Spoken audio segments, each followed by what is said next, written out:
Where did your father come from? The States. Came there from Idaho, but that wasn't where he was born. He was born in Iowa. And so he was one of the many American miners that worked their way up into this area. When did he first come? I think it was about 1902 or 3. They were there. He was there before the family came from Boise, Idaho. And then my brother and I were born there. The others were all, they had them. My oldest sister was married and had children before we were born. So we were a big family, but it was sort of split, And I don't know, we had a good skating rink there. We used to skate a lot. And they had hockey games. My brothers were in the hockey team. What teams did they play against? Trout Lake and I don't know where else, but just Trout Lake and Ferguson between them. Never played us. Did they? No. They may have played in Sandon. Some of them were after trying to. Sam Hunter was trying to get us to play, but we didn't. We didn't go up there. No, it's out of the way place to go. I know my older brothers and sisters used to skate from Trout Lake to Gerrard over the lake. I never did, but I was never old enough while we were there. It used to freeze over. And it froze over, but there was a team of horses went through the ice one time, and they never did get them out. They had a sleigh full of groceries. And I had an experience too, going across from Beaton to Arrowhead in March one year.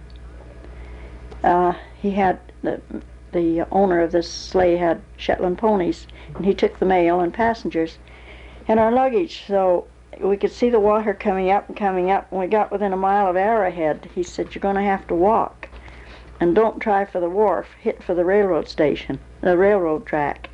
So that's what we did. By the time we got to the railroad track, it was up to our knees. Boy, what an experience that was. We were on our way out to Spokane when we came back. See, I went back there and lived, when I was 16, my parents were back there. My dad was running his own mine. In Spokane? No, in Ferguson. And so I was back there then for a year or two. There wasn't anything to do then. Just nothing. The rink was gone. It had gone down with the snow meantime. So there wasn't anything. It was pretty boring. I didn't stay very long. I came back out here and stayed. But I used to get 8 and 9 feet of snow. It would come in October and stay, and it wouldn't leave till you'd see the last of it in May. So that was, my mother sure didn't like it there. She didn't get out. Of course, we kids didn't mind it. We played in it. And were there many kids in? Oh, there was always about 8 or 9 in school, and that was the limit.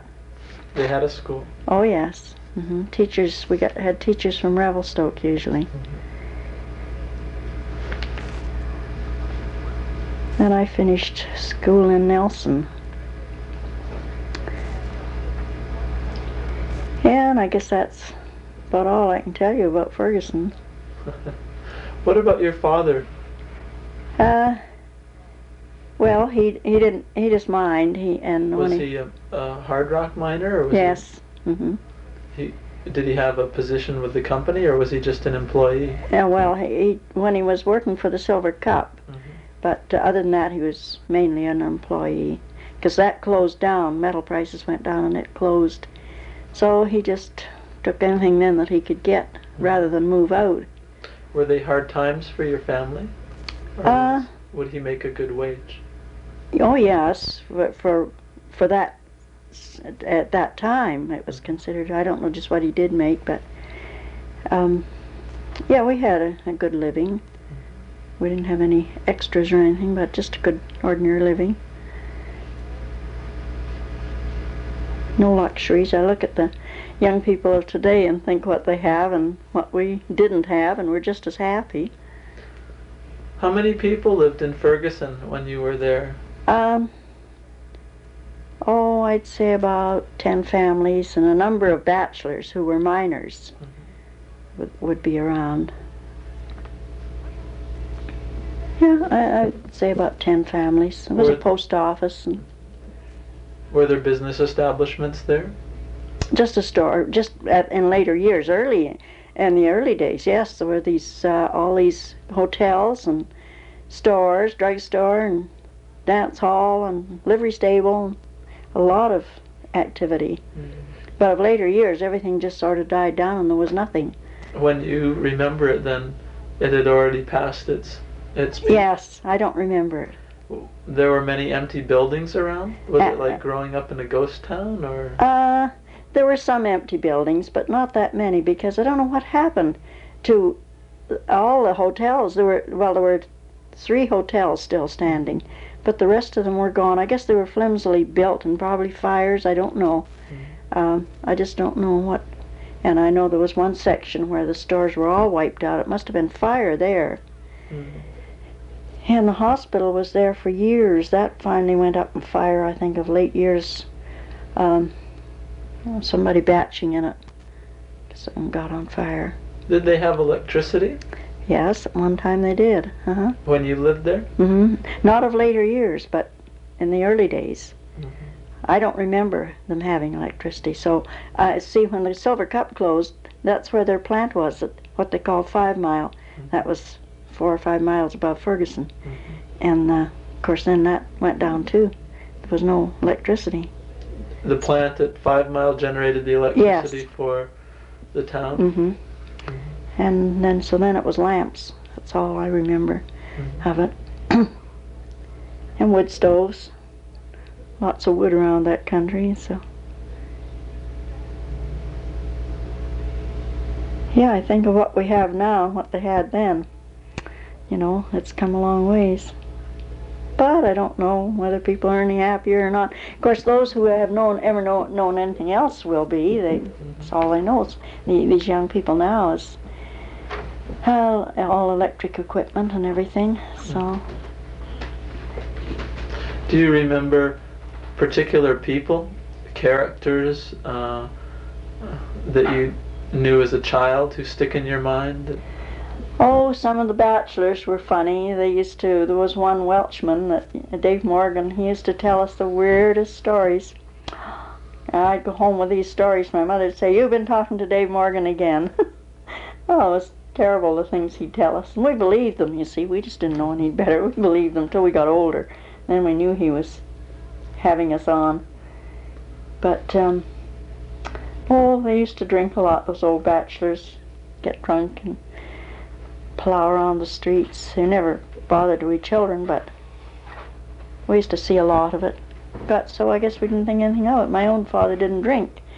We never saw it at home, but we'd see these drunken men around, and they used to dish out money to the kids, but my father had told us we were not to accept it, and told the men he didn't want them giving his children money, that he'd rather they didn't.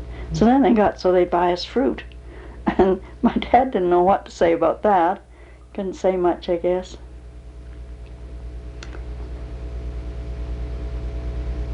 They were good fellows, though, and those men, they didn't bother anybody. They were their own worst enemy with their drink. Hard-working. They worked. My father, when he was, I think it was the Nettie L he was running before he went to the Silver Cup, the men kept quitting. They'd say they didn't like the cook, and he kept trying to get a new cook, and finally he realized they just wanted to get down and get on a drunk. So he went out to Revelstoke, and he got the person who was the best known cook in the country, took her up. So he told the men, he called them in, and he said, "Now I have the best cook that's available in the country, and anyone who doesn't like her cooking can come and draw their time, because I'm not getting another cook." So it wasn't long until the whole crew came in and drew their time. So, okay, he went out to Revelstoke and he got a new crew. It wasn't long until some of those were drifting back and wanting work, and he said, "No, I still have the same cook, and you didn't like her cooking before, you wouldn't like it now." So he didn't hire them back. Let them go.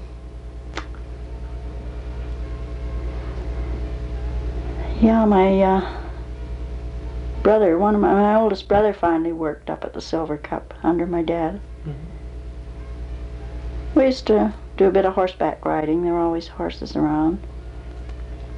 My dad had an old buckskin horse, and he never let us ride that horse. I think it was crazy, but he used to ride it all the time. He thought it was a great horse. So one night he was coming home from up in the hills, and there was a thunderstorm on, and the horse would not go the way he wanted it to go. So he thought, well, it's got an ornery streak on. I guess I'll let him have his head.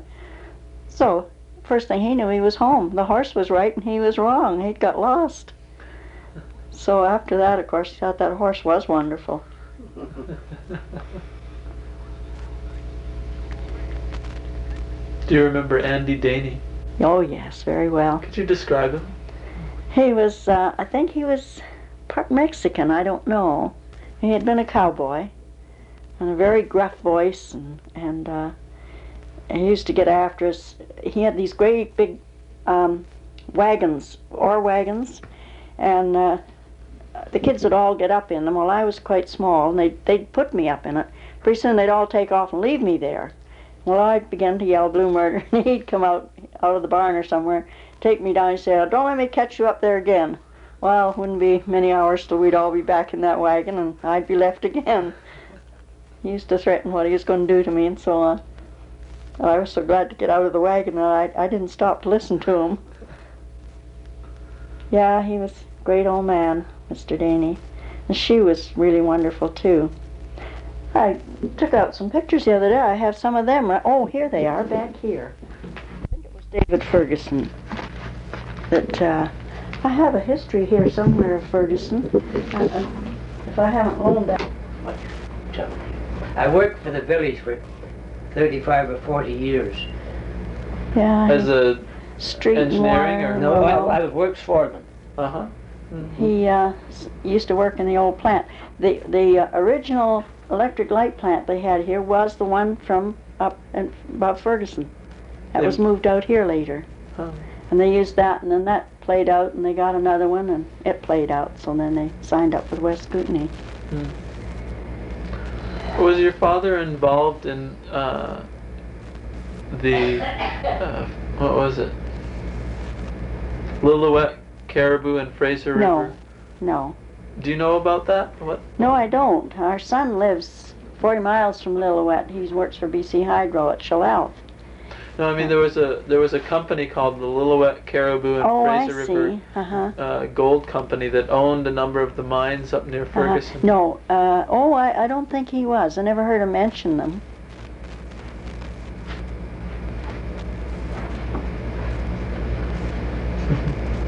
Does this mean you can do anything you want? Yeah, that came when he's too old to make use of it.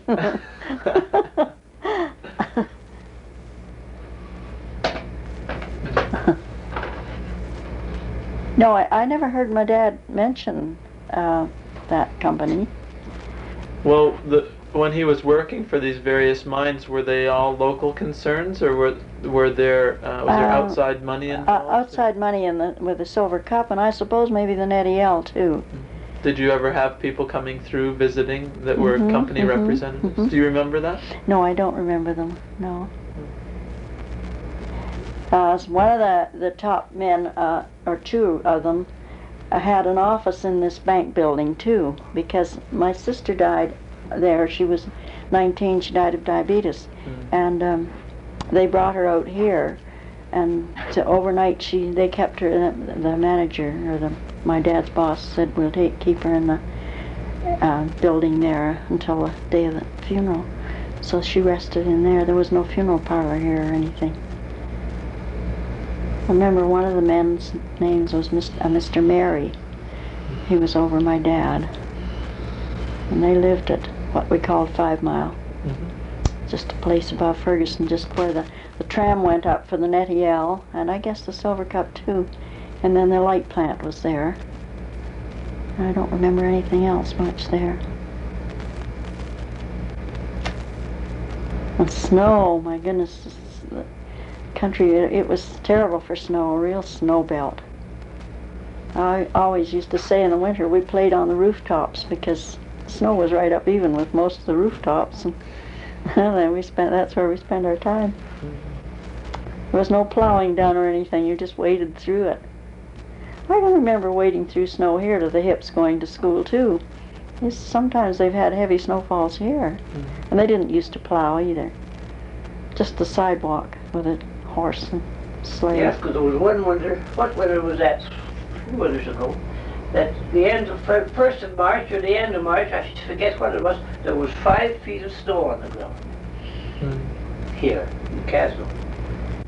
Yeah, I used to, he started out having the weather, the government thermometers and that, and so then the head man of that suggested that I take it over on account of income tax, his income tax. So I took it over. I had it for over 30 years. The thermometers, and measured the snow and the rain and wind and cloudiness and whatever. I got awfully tired of it though before I was through. They don't pay much, you know, but still, they paid every 3 months, so when that came in it was a little extra money that you had on hand. Kept books, you had to keep the books, and at the end of each month the report had to go in, and it had to be in the post office on the first day of the month. You didn't, I got a phone call right away if they didn't get it right that. When you lived in Ferguson, did you feel very isolated?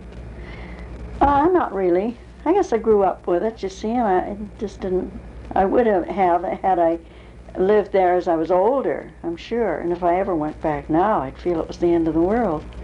But when you went out, how did you get out from we Ferguson? used to go by car, and first off, horse and buggy to Trout Lake, and there was a tug there that used to go across to Gerrard, and then the train met them at Gerrard.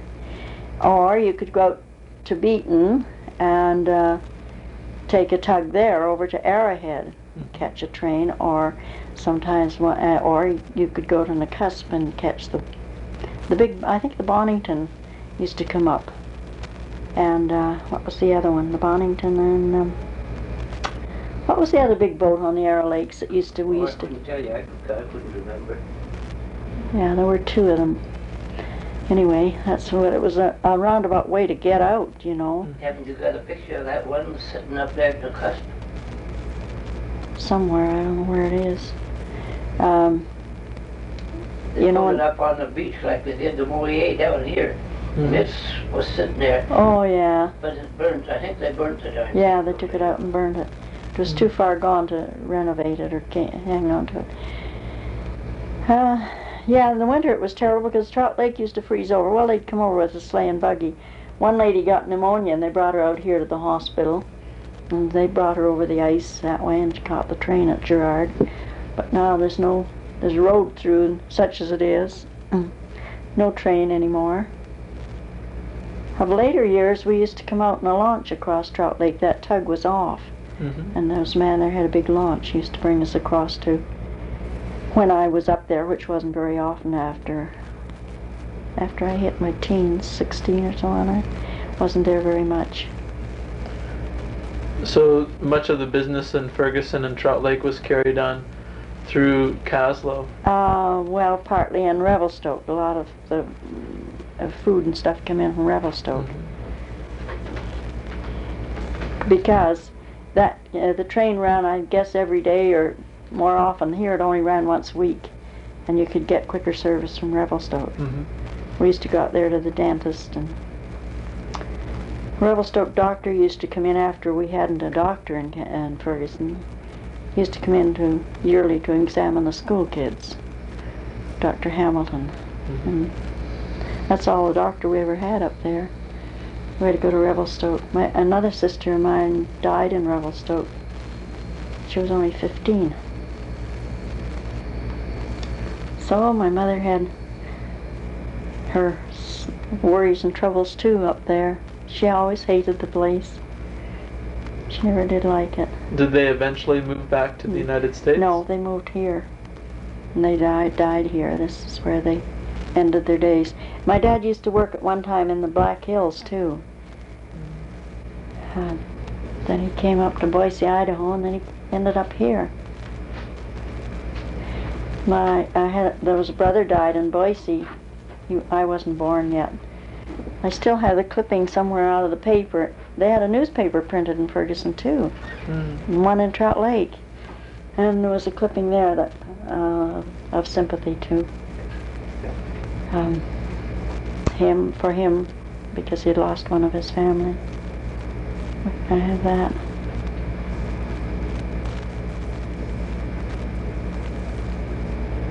Oh, they were happy days. You know, kids growing up, you make your own fun more or less.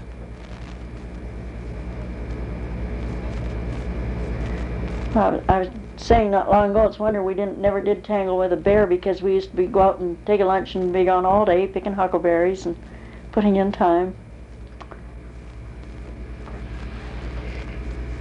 We all got along. And the logs coming Pretty well down. together.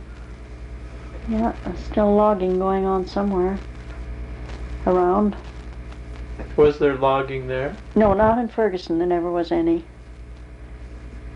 I don't know whether the timber there isn't.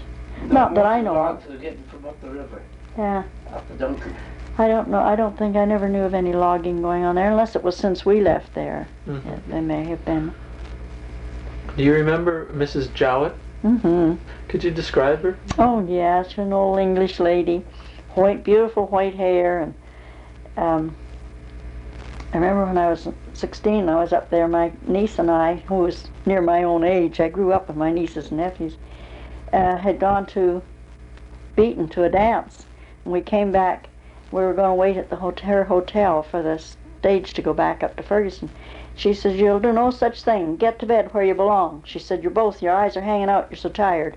And she made us go to bed, and she didn't charge us for a room or anything. Yeah, that's the type. That was her type. She had a mind too, out of Ferguson in little ways. Yes, I have a picture of she was cremated, and the Daneys put a cairn up there by the mine that she had. I have a picture of that. I was looking at it just yesterday, and I'll put those all back upstairs, I guess. It's not with this group. And she ran the hotel there? Yeah, she and a man by the name of Simpson.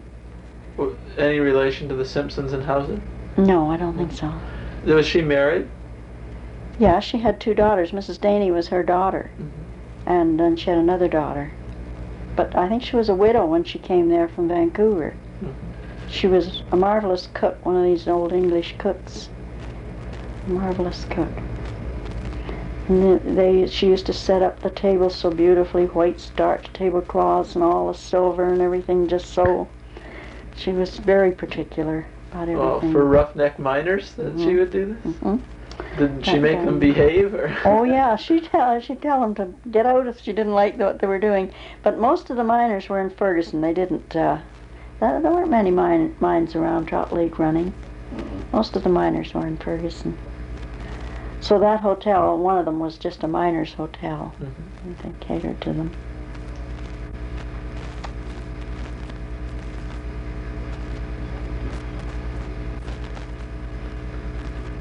I remember the night the Oddfellows Hall burnt in Trout Lake. They had a nice hall there.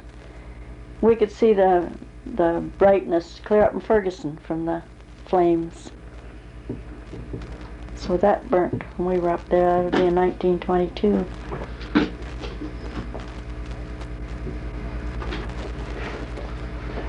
Did you see the photographs in the Langham Mattie Gunterman's photographs? Yes. I knew that. I don't remember Mattie Gunterman so well, but I remember Henry Gunterman, her son. Mm-hmm. I remember him real well. I think he's still up around that country, if he's still living. I don't know. I think he is. Did they bring back any memories seeing those? Oh yes, Of Beaton. Of course, a lot of those people I didn't know that was taken, before my time, I guess. Mm-hmm. Yeah, I went over and looked at them. In fact, I bought the little book that was put out with that too.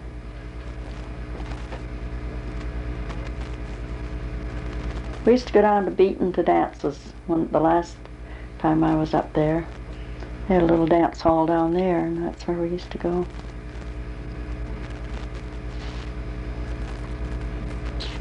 Did you ever go right up to the mines and see the men working? Mm-hmm. Mm-hmm. Yes, I was up to a mine my dad was running. It was called the Florence, I think. I was up there, and then I was up his own mine that he was running. I was up there and stayed. My brother and I were my one brother was working up there and his wife was cooking. So my younger brother and I went up. And we went up on horseback, but we walked back. And we got down the trail quite a ways, and we knew there was a big silvertip up there. It'd been there for years, and nobody had got it or anything. And here were these bear tracks, and I said, "Look at the bear tracks, he's right close." And my brother said, "Oh, those are old." And I knew they weren't, because they were right fresh in the mud. We followed that bear right down to what they call Gainer Creek, and he took off there and went up the creek.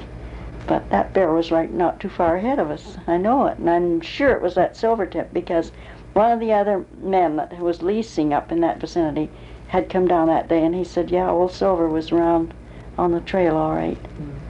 But he didn't see us. Did the bear get a reputation? Yes, I don't know whether somebody finally got him or not.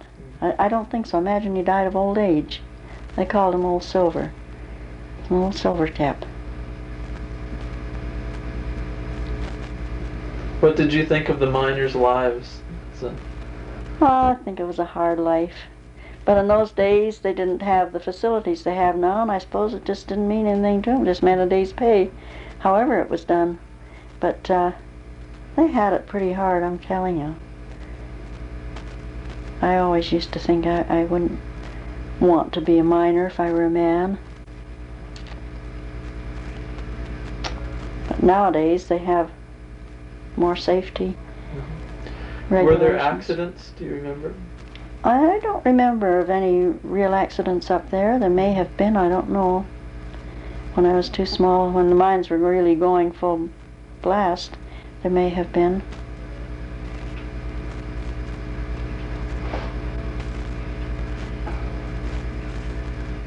Yeah, my dad then, when these mines closed, he used to lease quite a bit and ship ore on his own.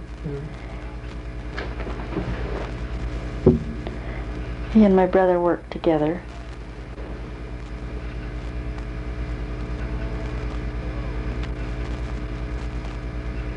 Could you just list from sort of the beginning what mines your father was involved with? I think he said the Nettiel and the Silver Cup and the Cromwell, and then the smaller mines that he leased on, I wouldn't know. I don't remember the names of them.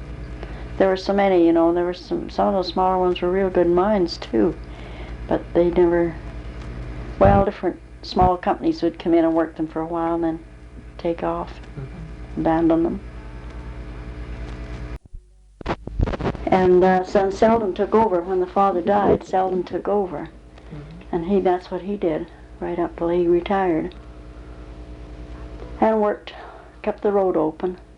No, he had arthritis very bad. I imagine he used to be wet a lot, you know, in the snow. And one year we went out, to Spokane, we went out to the dentist. In March, it was break-up time. That's when we were going across the arm from Beaton that we had to get to shore. When we came back, it would freeze at night and then thaw in the daytime. Well, where they had a pack horse to take the mail from Beaton to Ferguson. And where the horse would go down in, there was all these holes, and we walked from Beaton to Ferguson. That day I was snowblind and everything else when I got home, and you'd go down into these holes, and you know how tired that would make you. That was really a trip to remember. That was a long, long walk. How far was it from Beaton to 16 miles. How much? 16 miles. Was it 16? Mm-hmm.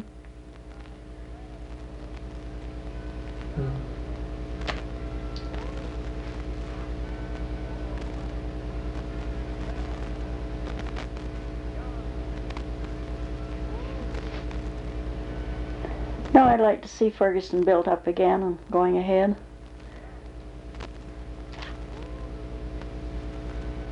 There's lots of good ore in those hills. Yes, there's still ore in them. Yeah. Yeah. It was all quite very high in the mountains, wasn't it? Yes. And my brother remembers two men that lived up at what they call Circle City. Well, there never was a city there. It never did come to that, but it was put down as Circle City. These two men lived there, and they placer mined in Brown Creek. and they made a living as long as they lived there. The gold they got out of Brown Creek. And that creek ran down through where my dad's Cromwell mine was. It was gold.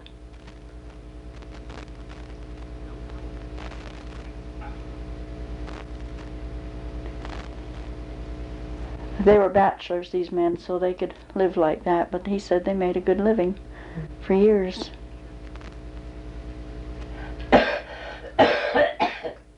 That was the route to the Duncan, if you wanted to go.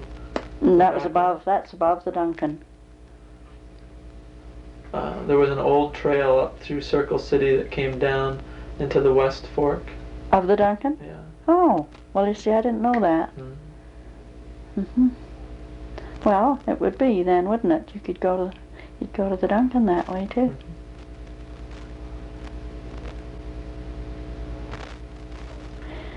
Oh, there was the Eagle Lodge. They had there was a hall up above. They had their hall. There were some huge buildings there, and then the bank. There was a bank and a newspaper office in this other building we called the Great Western. That was the name of the building? That was also the name of a mine in the area, wasn't it? I don't know. No, I don't think so. Great Western Mountain. Is there? Yeah. North of Ferguson. Oh.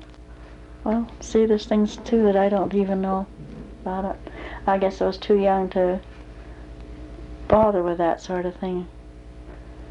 That'll be up towards Circle City. I suppose. On the west of Circle City. Yeah. Then the Lardo River went through there too. Through Ferguson. It was down in the canyon sort of, so we didn't see much of it unless we went down picking berries.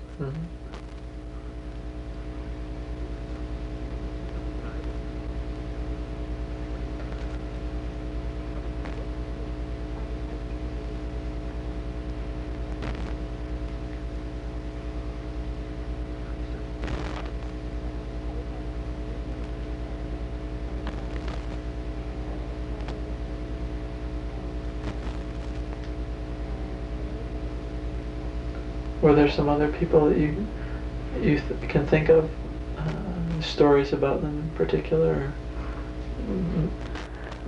You told me about one of the bachelor miners. Were there others that you recall? Nicknames? This Lou Thompson that I showed you the picture of with his cabin. One of the stores there, I guess it was a clothing store and groceries. He had a man go out and cut all his winter wood for him, and these stupid miners were always playing jokes on each other, so somebody told this Lou Thompson, they said, you go over back of Sam's store, and he says you can have all the good pieces, but don't take the knots. So here was Sam helping himself, or Lou helping himself to all this good wood and leaving. So Sam saw him come out and he said, Lou, what do you think you're doing? Well, he used some pretty bad language. He said, well, I'm not taking your knots anyway. Poor old Lou, he had to haul all that wood back. Somebody played a joke on him. Then another man had got a chicken he was going to have for his dinner. And he left that on the table, and this crazy Jim Hill goes in there and got an old dead hawk. And he left that and took the chicken away. So they were cooking this chicken over in another bachelor's house, and this fellow that they'd taken the chicken from came in, and he said, I smell chicken here. And they said, well, yeah, would you like some chicken? Come on and eat. So he sat down and ate with them, but it was his own chicken. He knew, but he couldn't do anything about it because they were always playing tricks on each other. Imagine leaving a dead hawk in place of a chicken.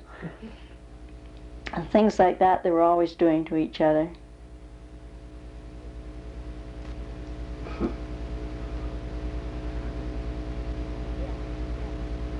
This Lou Thompson, he turned us kids loose once in his house to clean house for him. Somebody told him, they said, well, you will never know where anything is when they get through. They'll clean house all right. You'll never know where they put anything. I don't remember doing much cleaning house. We swept it out, and I don't remember doing much.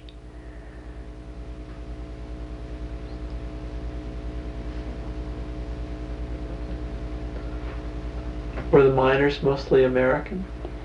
No, I don't think so. No. I guess they were from all over. There were Scotchmen and all kinds. They had nicknames for most of them, too. There was one old fella, he was always so dirty. And he was always, as they said, covered with graphite from the mine, and he never washed. They used to always call him Graphite Jake.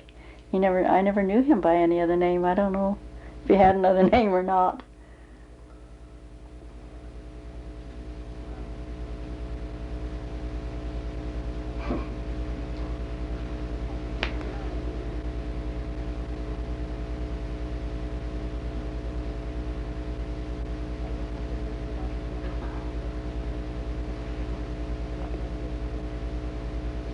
With your father as the policeman, did that get him into No. any No, when incidents? he was made policeman there, it was pretty well dead. Then it was around the before.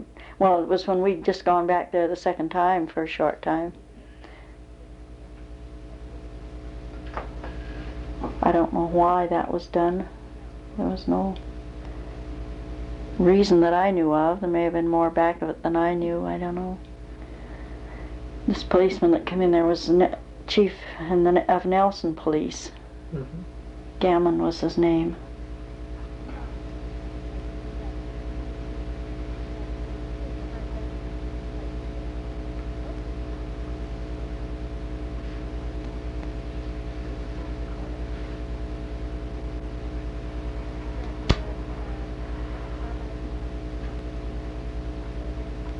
Horses always run loose there, and the cows. If you wanted a yard, you had to have it fenced.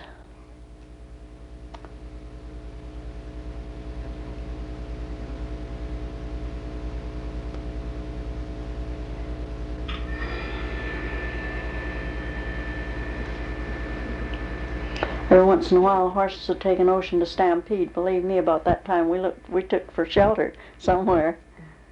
Were these all Andy Daney's horses? Yes. Mm-hmm. Oh, he really loved his horses. In the early days, they had a pair, jet black horses.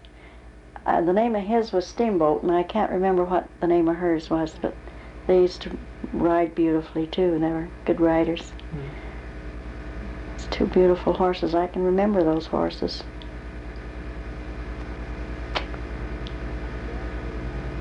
I used to ride a pony that was blind in one eye, and he used to shy at everything. And there was down a shortcut, there was a bridge over the Lardo River, and it was higher than this roof. It was just a narrow bridge with two logs across. And it was when we get to the start of it, I'd think if he stumbled, I'd go right down. And that horse never crossed that bridge with me ever. He wouldn't let me lead him across. I could never go that way unless somebody went with me. To lead him across, because he would never cross that bridge with me on him or leading him. Mm. Funny horse. I guess he felt that one. I always had that notion when we got to the thing, if he stumbled or threw me, I'd go down into the river.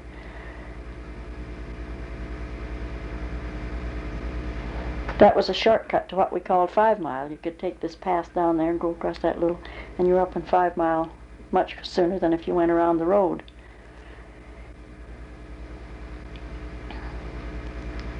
There was a good big bridge if you went around the road. If I was alone, I'd go on the road around that way, because he'd cross that bridge with me, but it had big railings up the side. I have a picture of it somewhere being built, too. Mm. A new one. They were putting a new one in. Were there times when you were growing up when it seemed that the prospects for Ferguson would suddenly blossom and things would take off? No. No, once in a while in the summer, some mining men would come in and look around and maybe start up on a small scale, but that was the best you could look for. Mm. It was cost too much to get. It had to be, they did at one time, they had ore wagons, so you could haul it so far, but otherwise it had to be rawhided out or packed out on mules, mm-hmm. down to Ferguson, and then it would be taken down by wagon to put on the barge at Trout Lake, and it cost a fortune, I guess, to get it out of there. I think that's why. And then the price of metals went down.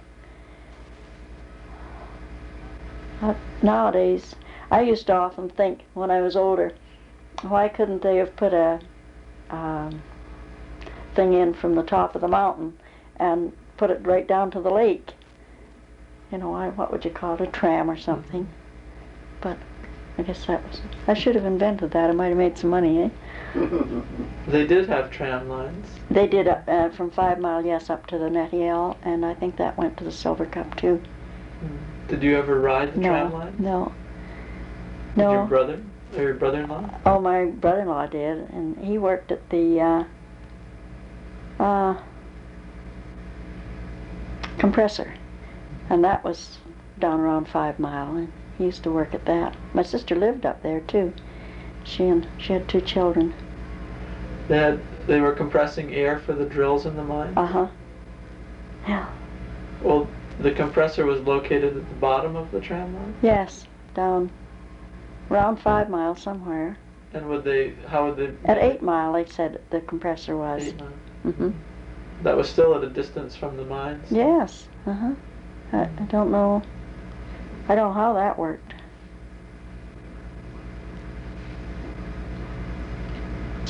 Was the miners' union an active group? I think so. I don't remember, of course. They disbanded, of course, in later years, but...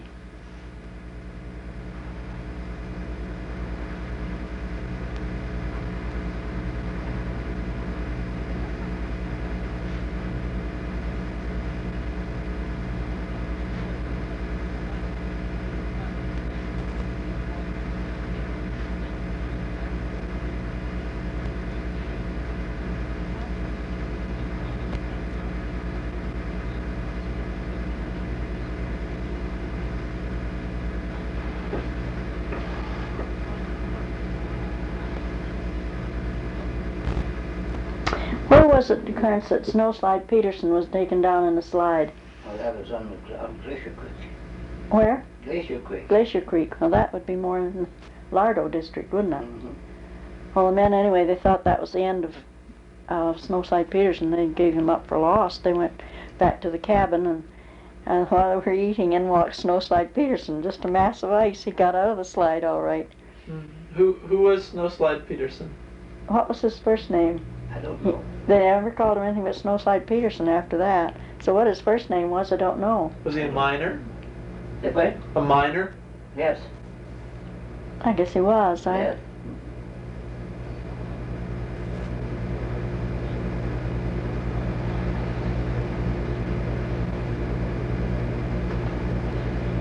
Snowslides was one of the big hazards around that country because there was so much snow. My dad fished a watch out of a snowslide and didn't know how long it had ever been there. He wound it up and it run. And he had it all through the years. My brother had it, and it disappeared this year ago this summer when his wife died. Somebody going through the house got away with that and another old watch. We have an idea where it is, but we know we'll never get it. Were there particular spots around Ferguson that you had to be careful of avalanche? Well, not right around the town, no.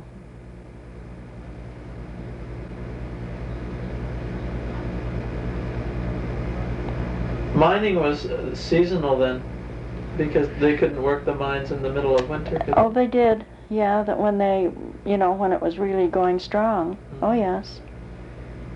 Yeah, they worked all winter. And when they were leasing, I remember my dad working all winter, too.